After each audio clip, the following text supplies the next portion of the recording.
Hello and welcome back to another video feature of the Immersive Worlds Handbook. Today focusing on what does Fremont mean, focusing on Fremont Street in Las Vegas. My audio, as you can see, didn't record, and it was one of many issues I had during the night trying to record my observations of Fremont Street. Trying to ascertain the meaning of this space in Las Vegas, north of the Strip, of course. This audio did remain. Film and photography, so hopefully that will pique your interest. It's Fremont Street, so what more do you need? So let's take a look at the meaning of Fremont Street. We are perhaps stunned to think that any of these meanings of Fremont could be encapsulated in any one image, any one piece of signage, any font, any color spectrum that we see, any particular light bulb that flashes in front of our consciousness.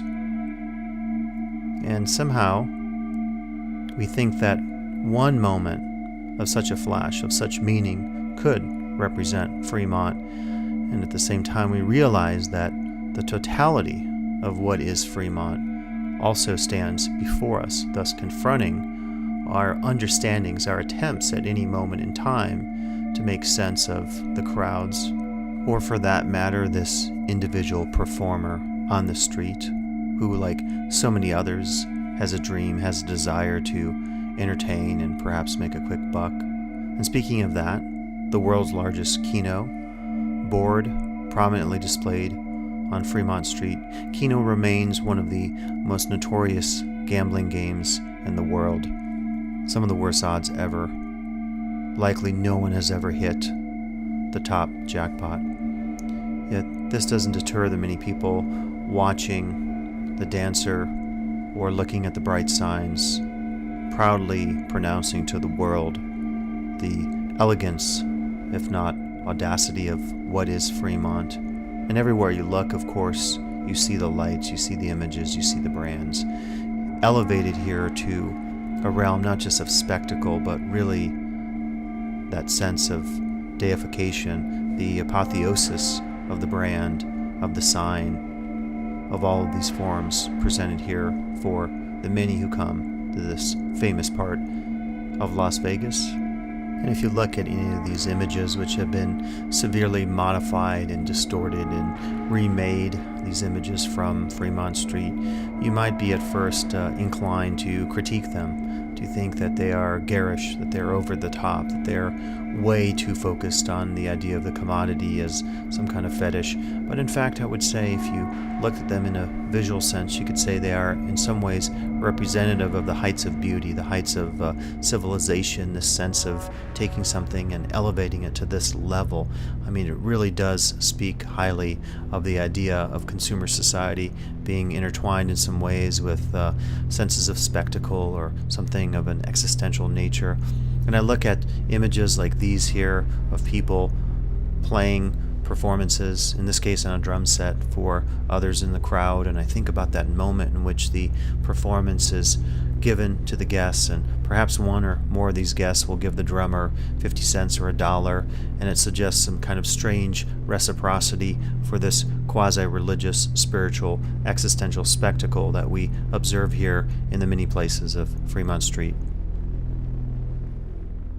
And once again, we're confronted with the images in front of us. There are brands and there are also promises. And a question always remains, do we take the bait?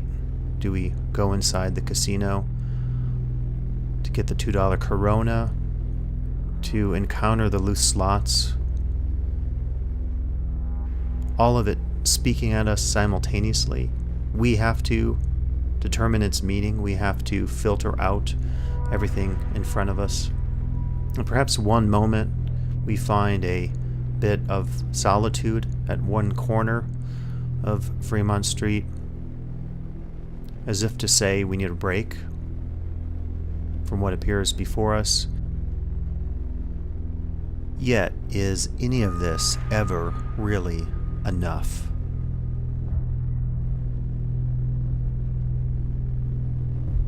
And then we take a drink of water. We plan our next move. We consider perhaps going inside one of the casinos. There are moments of indecision in walks such as these.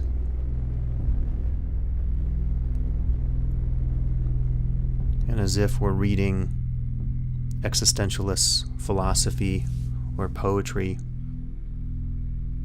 we struggle with the lack of representation that we can give all of this. We take images. At times, things seem to come into focus. We take another image. We plan the process by which these images will be transferred to our computer screens, perhaps to our cloud drives, storage systems, categorization, archives after archives, in which we process the information. We try to bring some meaning to it. We slow things down. We focus on certain moments. We try to bring into perspective what we're seeing, hoping that perhaps after it's all ended, there will be some sense of focus, some sense of meaning to be brought to bear on what we're experiencing, on what we're understanding. And thus the hope in many cases of determining such meaning lies perhaps in any one of these images that are waiting for us in some devious sense, as if to say, do you really think that these representations that we offer you today here at Fremont Street will truly represent the reality that you are trying to understand and analyze? And that's always a question in any such project such as this. And at that moment, we enter into the casino. Consciousness flashes before us. We can speed things up, slow things down, pause things. But at any moment in time, of course, reality has already eluded us, one step in front of us as we try to make sense of it. And we notice amongst the chaos that all the other people in our spaces are trying perhaps to do the same for different reasons, different purposes. And for just a minute, in the middle of all this, we find the time to check our social media updates on our mobile device, even though we happen to be in costume all the while. Of course, this is Las Vegas, so a costume is only a formality, only a minor distraction, a minor reminder of the very blurry distinctions that exist between spectacle and fantasy, work and play, pleasure and pain. And following this, in front of Binions, you capture this moment in time, you being the ever-present ethnographer of the image, a person who is smiling, who is reacting to the crowds as many others are. Yet the challenge here is you only realize this once you've taken this footage and processed it inside your studio. And of course, the real challenge is, once this image is blown up, once you see this individual's face, you're only doing so through the various forms of technological aliasing that results in noticeable distortion of the image, a lack of clarity of the true emotion that is expressed on this person's face. And yet, somehow, this seems to be almost a perfect metaphor of Fremont and of Las Vegas, our consciousness at this moment in time. And then the head turns away amongst all the other heads, faces, and forms of consciousness here on Fremont Street.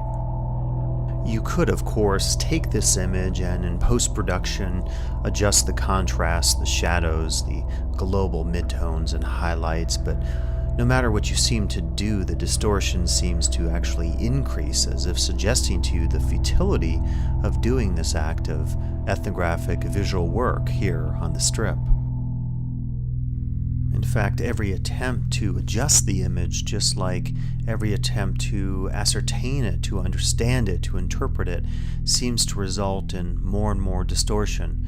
Eventually, you think in your mind that through the operations of your program, over time, you might actually achieve nothing but a complete distortion of the image, as if to suggest to all of us something about the reality in which we exist and which we can only attempt to capture in this very failing visual sense.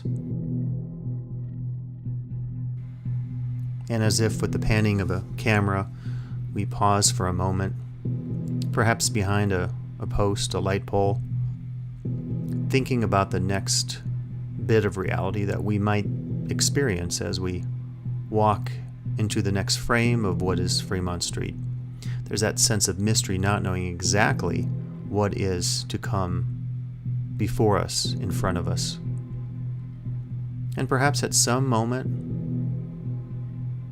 like the others amongst the crowd, we take in what is presented to us. For that moment in time in which the suggestion is, there is meaning to be understood.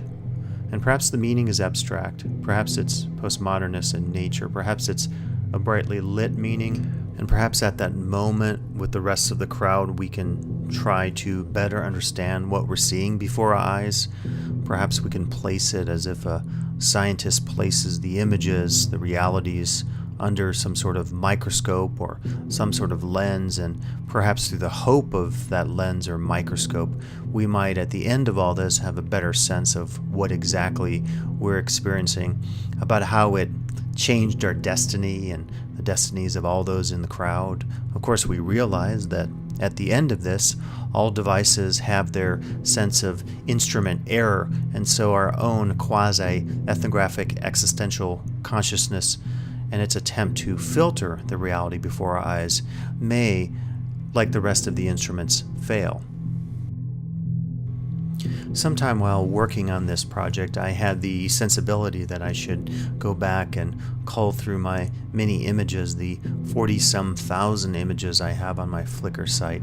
Now, of course, these are all pristinely organized into very specific categories: Mandalay Bay, Mirage, New York, New York, New York, New York, Memorial, and so forth. And there is, of course, one folder that's very distinct and important to this particular work, and that is my folder that has my Fremont Street images within it. Now, as I look back on these images, it occurs to me that there's something lost here on Fremont. I can't exactly determine the age of all of these images, but it occurs to me that there's something lost here, and perhaps what's truly lost here is my sensibility of what Fremont Street once was. I have this nostalgia effect, this sensibility as I look through the images. I can't place them correctly in some sort of order or typology that might make sense of all this. And in this way, perhaps I begin to approach or approximate the mode of the typical tourist who comes to the Strip and Fremont Street, and perhaps this has this same experience. They take all these photos, they get home, they attempt to organize the photos into particular folders, and then who really knows, perhaps 2, 3, or 10 years later, they reflect back on those images and see images not unlike these, and they ponder exactly what they've understood from this reality that's been presented to them under the bright lights here at Fremont Street.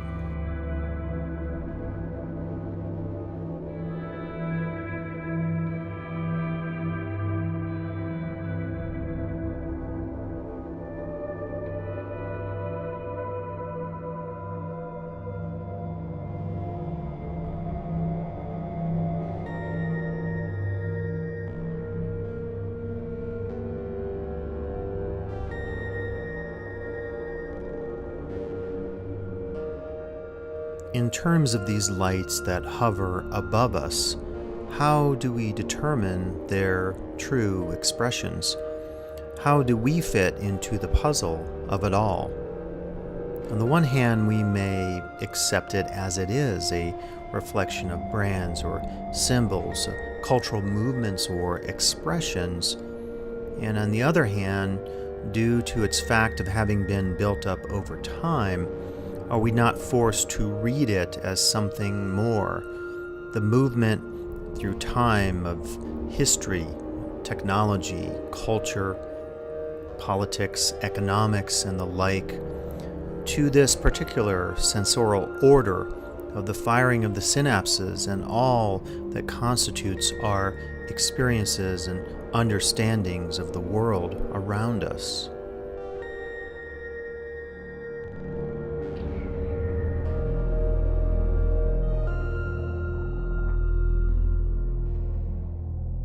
And perhaps we think at certain moments in the experience that there is a sense of sublimation, but we're only fooled to see that above us, people are having different experiences. And at that moment in which you see the flight of these individuals above you, you can only think about the complexities of their lives, of who they are, their identities, their life experiences, what brought them here to Fremont Street. What will they experience while here besides these zip lines? What will they take in terms of the memories when they go home? What sort of images and representations and representations of memories will they provide to others in various venues, perhaps on social media, perhaps in a chat at the bar, conversation with a coworker following their trip home from Las Vegas and what Fremont Street is? We think about that and we return back to what all of this provides to us. How long will it be until the solitude kicks in? One more drink at the bar, one more game of Keno, one more shot of Jaeger, one more glance in the store window, one more inward focus, one more social media upload, one more sense of doubt, one more shrimp cocktail, one more luck around the shoulder, one more fried Twinkie, one more nervous anticipation, one more gaze at the showgirl, one more sense of wonder, one more cash out at the slot, one more thought of life back home, one more glance at the showtime, one more hail of the cab, and one more hand of 21. One more hope for the self.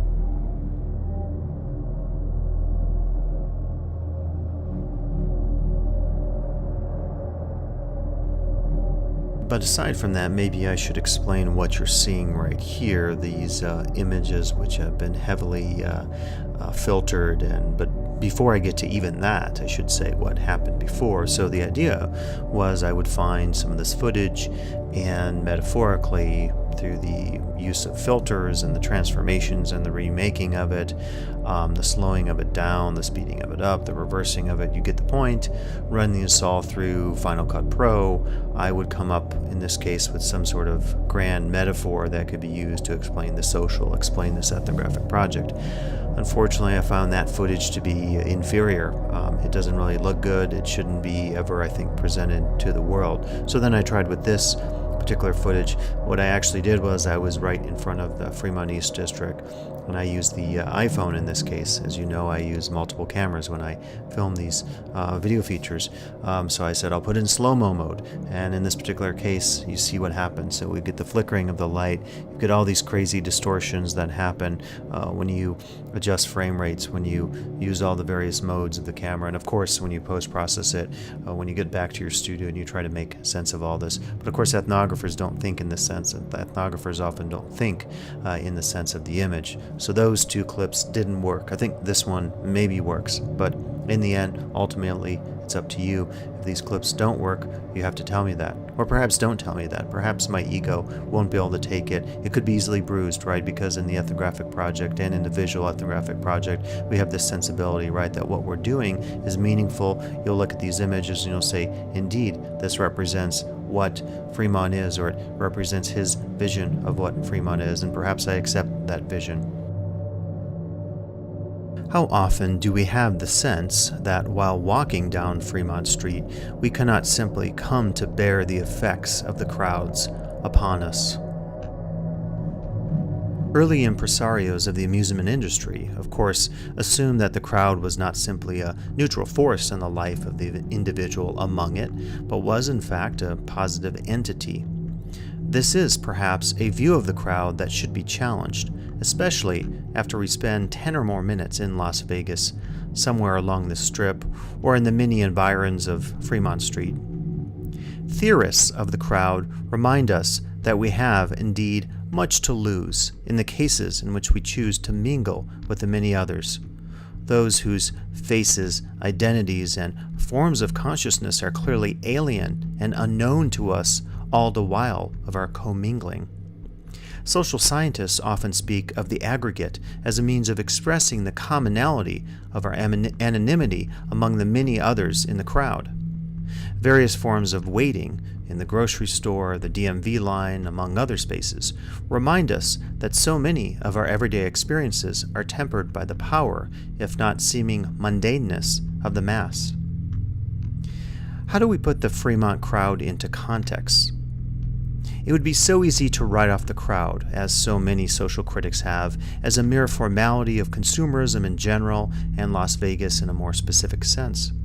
We may never quite come to terms with the power, the threat, or the possible saving grace of the Vegas crowd. And what does the walk in Las Vegas mean? Likely we have never asked this question to ourselves because we have never been encouraged to do so. Consider the fact that so many who speak of Las Vegas's power have reminded us that getting lost in the crowd, discovering its secret essences, even allowing it to copulate with our consciousness, and perhaps even changing us dramatically, these are all desirable happenings. Ethnographers walk to discover as much about the people, culture, or place in which they are embedded. And like those whom they study, ethnographers experience an array of feelings as they go about the movement through the varied spaces of their study. What are these feelings? Joy, sadness, regret, excitement, boredom, dismay, anger, among others? And which of these do you feel while among the crowd, while you walk along Fremont, as these many here are doing? What is the order of the feelings? What is the percentage of each? And in which cases, circumstances, or situations do you feel them? Are there any triggers to speak of?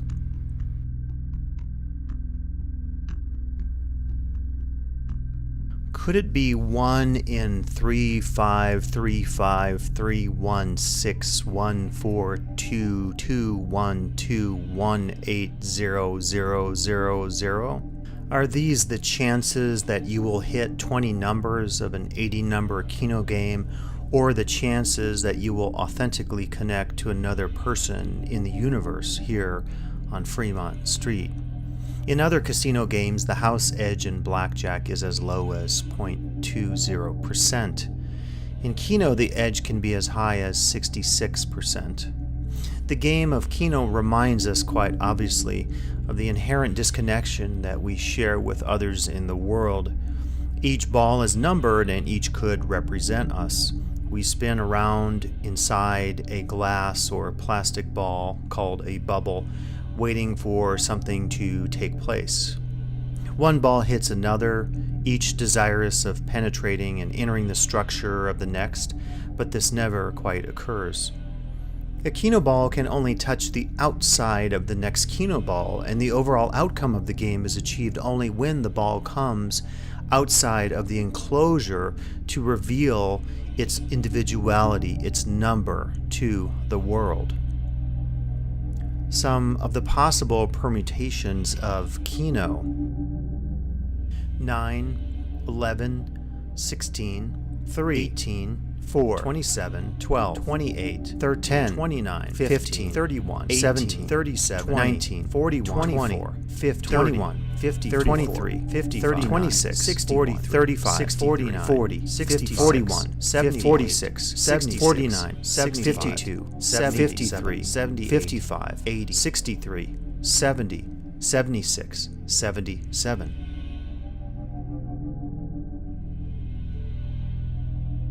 This space is for rent. Signification only. In all actuality, all you have to do is caption this image. Caption this set of videos that suggest something about the social. What sort of analytic would you apply to this particular scene? After all, that's the task of ethnography, is to capture these moments of life that are inevitably moving faster than we can perceive them. The ethnographer is to capture these moments, to process them, to freeze them in time, and then essentially apply captions, so to speak. These captions, of course, are descriptions of life, understandings of social forms, notions of political orders, perhaps concepts of a religious, spiritual, or existential nature, ideas about economics and consumer society, key notions of symbols and semiotics and modes of signification. And all of these orders then are captioned by the anthropologist, represented to the world in a textual form or perhaps a visual ethnographic form. And then you, the reader or the viewer, has to make sense of them.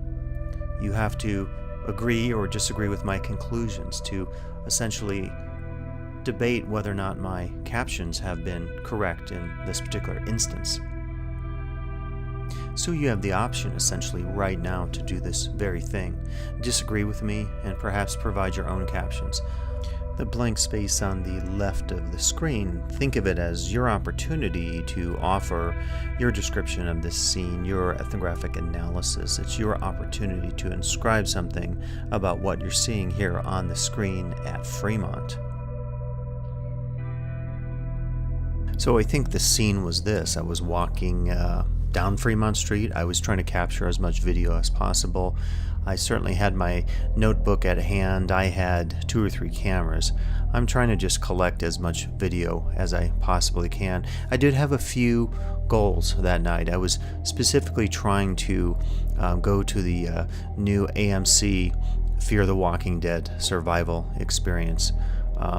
This is not a surprise to me, these kinds of visits, these kinds of trips. I mean, when I go to the Vegas Strip, when I go anywhere in Las Vegas, I'm constantly doing things that I think have an illicit nature to them. If you talk to traditional anthropologists, they would probably say that there's nothing ethnographic about this. In fact, they would say there's nothing socially analytical to be gained about studying something like the Las Vegas Strip or certainly Fremont Street. So in a sense, academic anthropology probably fulfills that vision quest of everyday people who I often read on social media say things like, Fremont Street is full of crazy people. Fremont Street is a giant freak show. If you want to see the craziest people in the world, go to Fremont Street. You've got strippers, you've got weird guys with signs, you name it. You've got it all there on Fremont Street. So there's this sense of the explosion of the social, as Jean Baudrillard might talk about. So all this is sort of the foundation, the context, right, that goes into what I'm trying to do and what I'm trying to accomplish here. Now keep in mind, a lot of the times I don't really know what I'm trying to accomplish, right, because moments like these present themselves to me, and I try to act on those moments spontaneously after the fact, and I also try to then process and analytically understand what's going on when I see something like this. So there's a kid taking a shot of the Viva Light show above, and so many people take this shot, right? It's almost become like a stereotype, and as I've said throughout my research, what exactly does this kid or anyone, after they have that image on their iPad, do with that photo? Does it get spread over social media? Does it in some sense become some grand representation of Fremont Street, what it represents to people? Can you ever say that that one image becomes part of that totality of what we understand to be Fremont Street? So I was looking at that image, and then 2 seconds later I come across this scene, and to me it has something that is quite remarkable in it. It suggests to me something about the nature of Fremont Street. It suggests to me something about the nature of life in general. It speaks volumes about consumer society. It speaks a lot about, the United States, particularly in the era, the world, the cosmology of Donald Trump. So if you look at an image like this, right, it's quite fascinating. You see in the foreground this individual who appears to be a tourist, camera in hand, ready to snap a photo as everyone else is doing of the miraculous spectacle that is Fremont Street. But I think it becomes quite curious as you look at the other people here in the crowd. And we now see the guy taking the photo. And he seems so focused on this act. There's so much significance in this. Of course, in today's day and age, one could take 1,000 photos, as I often do in Vegas and on the Fremont Street. And I challenge myself as far as what to do with these images, how to process them, how to make sense of them, how to store them, how to organize them, how to represent them to viewers like you. And then we have this guy here in the background. You can see he's holding a cup. He's holding a sign, and to me, metaphorically, the fact that I can only read the back of the sign, which is from some nondescript box that's been repurposed for a sign, I think it says something really remarkable about our society. And as I'm thinking about that, look at the people walking in front. The guy with the camera, right, has this sort of curious look on his face, almost a smile that emerges. Oh, and then look up here. We have to the left of us there, if you saw, I just started zooming in on this, you can get the 99-cent shrimp cocktail and Chinese plate combos and late night specials. There's also a sign there that's flashing, or would be flashing if you're in color, that says slots. And this is another side of Las Vegas, right? I mean, in fact, the 99-cent shrimp cocktail is somewhat a thing of the past, so it's pretty amazing to see it on the Las Vegas Strip. But if we start to juxtapose these three scenes, if you will, the guy with the camera, the guy with the sign, I'm assuming, who is asking for money. I don't have an image of the front of the sign, which I said is basically a metaphor of where I think I'm going. If we start to combine these images together, we can start to do this visual analysis. So again, we have the guy with the cup and the sign, and right in front of him, very oblivious to the fact that he has the other guy behind him has the sign in the cup and is asking for money, right? There's this social scene going on. You can almost imagine what each person is thinking. The one guy oblivious to the other, trying to get this image of Fremont. Who knows their social class or standing in life? Again, this is kind of visual ethnography of the moment. The guy seems, with the sign, seems very, in a sense of austerity. Reminds me a little bit of the idea of homo sacer, this idea of bare life when we think about what is present on the Strip. And then to go back to that sign of the shrimp cocktail, it says something about our society, right? This idea of a deal, and perhaps some people could afford a 99-cent shrimp cocktail. It might seem like a good deal. Others, like this gentleman here, probably cannot afford that. If you look at the crowds behind, and in a sense they're the audience to this moment, to the spontaneous moment of ethnographic significance. In a sense, right, they are equally disconnected from the scene, but if you rearrange some variables, if you rearrange some moments in the life history of any one of these individuals, they could be switched with the guy with the camera, oblivious, to the guy with the sign in the cup, asking for money, begging for money. So in a sense, right, at any moment, we can transplant ourselves to certain scenes, certain identities, certain moments on Fremont Street. And in a sense, we can use this as a social laboratory for life itself. But again, if you listen to the professional ethnographers, if you listen to many of the social critics, there's nothing to be had here.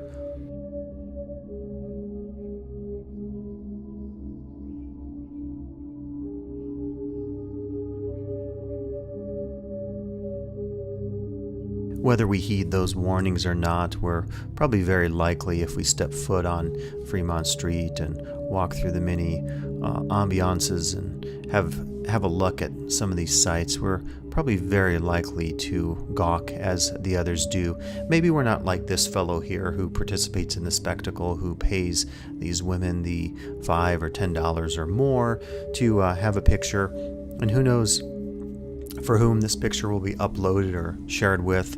The most curious thing about such spectacles, right, is the fact that we're entertained by them. And that's a constant focus in a capitalist consumer society. Of course, this is a very gendered spectacle, but at the same time, it's a consumerist spectacle. Years ago, you didn't see such sites either on Fremont Street or on the Las Vegas Strip. And indeed, recently, in one of my trips to the Strip, I captured some very interesting video of a bust of 25 or more people. Many of them were dressed as Star Wars stormtroopers and characters not unlike these, and there was implications by workers with whom I spoke that perhaps there was some sort of criminal ring responsible or connected. I actually contacted a local newspaper. I tried to find out. I went to the police blotter, had no clue as to what happened. So it's not ironic maybe right now to be looking at these faux police women as they're attacking this man symbolically with the billy club. The gendered spectacle of it all within the confines of Fremont Street. And I think one of the things that happens is after a moment, the spectacle is over. Many of us maybe, again, gawk. We have a glance. We pass judgment, as I've seen so many times walking down Fremont. People that are shocked and surprised don't want their kids maybe to see, if they have kids with them, the spectacle going on. It seems lewd, it seems inappropriate, but the question always it should be asked of that person, well, why did you come to Fremont anyway? And then we can actually look at official businesses like the Heart Attack Grill, which I think is one of the most curious spectacles. It's just at the end of Fremont Street, right before you get to the revitalized East Arts District, just past Slotzilla and the Fear of the Walking Dead survival experience. And this one is always curious to me because, of course, the Heart Attack Grill is trying to get as much controversy in the media, injected in the media. They're trying to really focus on as much bad press, ironically enough, that can be had. So it's not a surprise, perhaps, when you look inside the windows, which are very prominent. They allow this sense of almost a visual screen through which others can watch, take part in this adventure. And many of us would say, what is the point of something like this? But that's always the question, I think, of any such spectacles, either on the Las Vegas Strip or here on Fremont Street. And don't let anyone tell you otherwise. The ethnographic project, I think, always has a component of voyeurism. Of course, it is about observation. Occasionally, it's participation. I find that in many of my trips to Las Vegas, it is more observation, and in some senses, I feel some sense of kinship to the early veranda anthropologists who engaged in a study of social systems, but very often never got off the veranda, as Bronislaw Malinowski cautioned them to do, and instead they observed from afar. And I think there might be a sense for people, novices new to anthropology, who might say that there's something more objective about that stance. I don't think that's the case at all. In fact, in some ways, I think it creates a sense of detachment. It allows you maybe to look at things in new ways and to perhaps see the surreal sides of such events. As I watched this, I could only imagine what the gentleman was saying as he was pulling at the back of his hospital gown. The waitress, who presumably is acting in a very symbolic sense, part of her impression management, as sociologists might talk about, is certainly playing the part. And they have the audience there, and these could be family members. They're filming him. They're looking at this. I mean, it's quite phenomenal, actually, when you slow things down in this nature and break them down and try to analyze them in their bits and their moments. We don't have any access to the sound. We don't have access to what is going on inside. And in some ways, I think it makes the experience even more sublime. There's something exciting about slowing down video. I think of the great film, the artistic film 24-Hour Psycho, which is a slowing down of the classic Hitchcock film over a 24-hour period. And I have to say, I've watched some of that film at an art show, and it really does give you new perspective on what you're looking at. So in this case, I would argue that in fact there's a value of such detachment. There are moments like these that we all experience in everyday lives, and I think it does take some sense of the camera as a travel agent, as maybe Chris Marker talked about in his work, to achieve this sense of understanding, and not an understanding in a traditional ethnographic sense, but a new one, a sublime one that is informed, I think, by principles of ethnographic surrealism, principles of ethnographic complicity. I think one of the challenges in looking at the Las Vegas Strip or any side of consumer culture like Fremont Street is it's very easy to pass judgment, and indeed many social critics would pass judgment on a site like this, and certainly many have when they've written about the Heart Attack Grill. Journalists have also passed judgment on this particular site, but for me, in my research, it's been a very key and operative site because it says, I think, so much about the Las Vegas experience and also the experience here at Fremont Street. And we can only look at this woman here, whose face is somewhat distorted in my efforts to slow down and blow up her expressions. We can only think about the joy that she's having and wonder what is the source of this joy. Do we desire that? Do we look down on it? Do we have our own anticipations of moments like these, or do we think about moments in our lives in which we lack exactly what this woman is experiencing at this moment? And of course, the existentialist would say, is she having a truly authentic experience, or is she as well performing for the cameras like the rest of us? And did I mention to you that at the end of the spectacle, the gentleman who is whipped by the waitress takes a bow for his performance? There are moments like these in which we consider the project complete. We have this sense of fulfillment that comes from the feeling that we have found what we have been seeking perhaps all of this time. We see a certain happening that seems to meet our needs for meaning, for identity, and for personal existential completeness. We look at it, ponder it, and consider it as that one thing that could bring the entire search to a close. It seems for this moment as being the form of being or existence.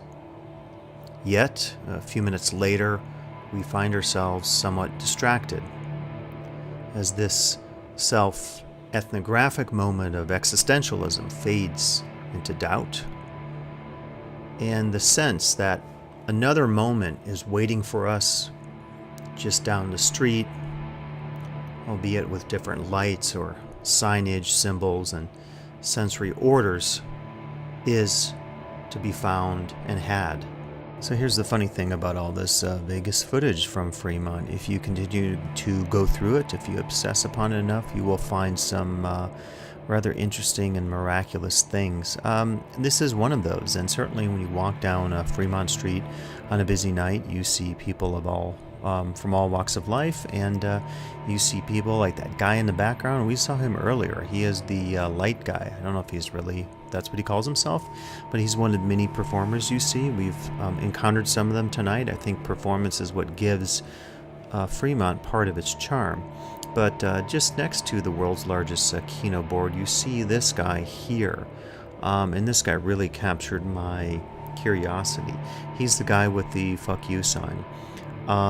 Throughout the night, I noticed sort of through, as I was glancing through my viewfinders and stuff, I noticed people with signs, and I think I might have seen him once. I didn't pay a lot of attention. In any case, if you know about some of the social class issues, not just in Fremont, throughout Las Vegas, throughout the Strip, over the years, I think, Vegas has seen its decline in terms of, opportunities for people. There are still opportunities here, but a lot of people don't have them. I don't know this guy's background. I don't know this guy's situation, but I know that in some cases there's sort of been this honesty movement in terms of the signs that people hold if they're trying to get money for whatever purposes that they might want the money for. And so, the honesty thing would be like the guy would have a sign that would say not, I'm homeless, help me out, but I just want to get drunk, or I just want to buy drugs, give me something. And some people studied this and discovered that it was actually kind of popular, particularly for some reason with people who were in fraternities. In any case, I saw this guy's sign. There's a guy next to him. Maybe he's confronting him. I don't know. Again, I didn't observe what was going on. I had no idea. But I just found something very brutal and honest in this particular sign. My curiosity ethnographically would be to think about how did others react to his display of honesty. Did people consider it rude? Did people consider it funny? What was the purpose of it? What is this guy in the black shirt saying to him at that moment in time? And it's moments like these, I believe, that really allow us to get this sensibility about Las Vegas, about the Strip, about Fremont. In any given day, we see so many of such moments on the Las Vegas Strip and certainly walking down Fremont. So it's something for us to think about. It's something for us to reflect on, perhaps, as we consider the various modes of being here on the interesting street, Fremont.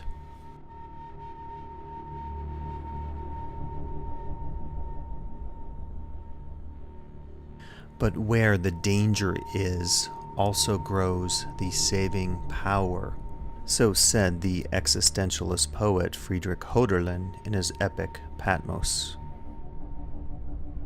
I have encountered very few, if any, individuals reading existentialist poetry while wandering along Fremont Street or spending a few minutes in one of its storefront cafes. While this is no surprise, we may be inclined to rethink our sensibilities about our inwardness while traversing Fremont. In how many cases have we thought to ourselves, I have to escape all these others around me? Las Vegas, and in some ways greater even on Fremont Street, promotes the sensibility that the crowd is the source of action, excitement, pleasure, and many other forms of the sublime. But what happens when we can no longer take it? Do we leave? Perhaps take the deuce back to the Strip, to our hotel there? Do we take a break and perhaps grab a drink at the bar, assuming that we can find a quiet and unpopulated one?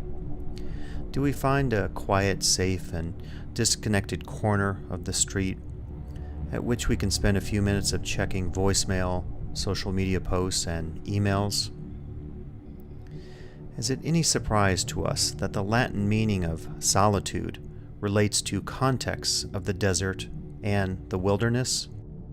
Solitude suggests a spatial perspective on the self, as if to say that when we attempt to disengage from the collective, we will not only be alone in terms of our consciousness, but we will be transported to another desolate and barren space.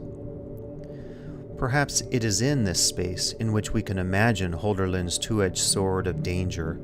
There is a threat to be had while in the crowd, not just in the literal sense of being robbed or mugged while in it, but in the existential sense of Hoffer's true believer, in that I have become an other, a non-me. But this threat is balanced by the crowd's other power, that is, to save. So, how exactly may we imagine these moments of solitude while moving through Fremont? We are asking today of the meanings of Fremont, but perhaps we should be asking more specific questions about Fremont's smaller, more everyday and profoundly existentialist entities. To seek solitude, we must ask these difficult questions. Perhaps some of their answers lie in the initial existential dangers posed by Fremont.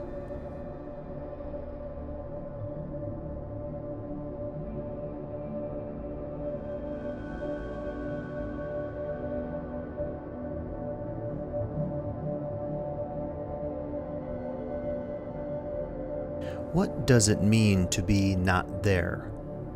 When we are in Las Vegas, we may often think about life back home that is not with us at the moment while on the Strip. Imagine that as we walk down Fremont Street, we are engaging in a comparative study between our experiences in Vegas and those back home. Of course, this sort of operation takes place in most forms of travel and in most vacation venues. However, the effect of the comparison, or should we say the edges of it, is quite a bit more pronounced while in Las Vegas. There is a powerful sensibility at play at any moment in which such comparison occurs. For example, we gaze at the crowds, the dancers on the stage, experience the many sensory cues upon us from light, sound, and so forth, and we begin to reflect on how different our experiences are here as compared to those back home. The nagging boss, the burden of the bills, the unfinished yard work are all contexts of comparison that are made more real, or perhaps surreal, by the happenings in Las Vegas.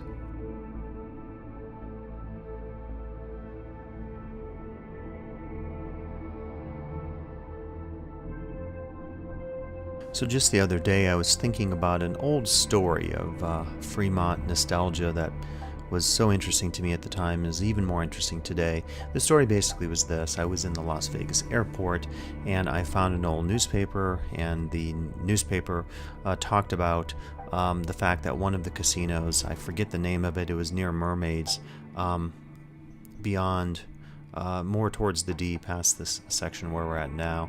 And basically this casino had a very interesting technique of getting people to come inside their doors. You know, a lot of the old casinos on Fremont used to use Mardi Gras beads and offers of fried Twinkies, and of course women in scantily clad outfits to try to attract customers to come into their casinos and gamble. But this particular casino is quite unique, and what the story said was they were fine because what the casino greeters would do would be to stand a few feet outside the doors, and they would physically grab patrons or guests by the arms, by the shoulders, and pull them inside the casino. So the local boards, I forget which ones, deemed this to be an inappropriate practice because they considered it to be maybe bad taste to physically drag someone into a casino, which I would tend to agree with. But I'm looking at this woman here as we're continuing to zoom in, and she's, staring up at the lights of Fremont Street. And this dragging in of people into the casino reminds me of just this contrast I often feel in Las Vegas and on Fremont Street. It's a contrast between that sense of the sublime I've talked before about, the sense of spectacle, and the opposite, the letdown, the feeling of withdrawal, not just from a hangover, but perhaps just not feeling existentially that you're into the spectacle anymore. And I often wonder as I look at images like this, exactly how many people who are walking down Fremont Street have this experience, and how often do they have this experience? Because ultimately, the spectacle cannot uphold itself. That sense of the sublime starts to withdraw or decline, and not unlike as a metaphor, those workers pulling people forcibly into their casino, we have this maybe same sensibility going on in our consciousness, in which we think to ourselves that perhaps we're just not into it anymore. We just can't handle the show in front of our eyes. We're not able to digest what's happening, and thus we have to process it and think about this great sense of letdown and withdrawal that we often have when we're in the midst of so much excitement and spectacle on Fremont Street. Even in this case, if you're getting whipped by a waitress inside a themed restaurant.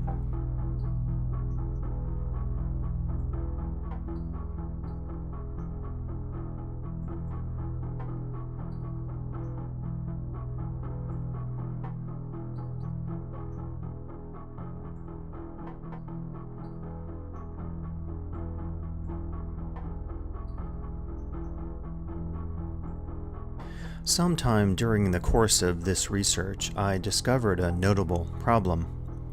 For some time, I had been trying to determine the meaning of Fremont. This is, after all, the title of this video. It occurred to me that in all cases of my research, including the 500 or so videos that I have created on themed and immersive spaces, I have come across this same issue.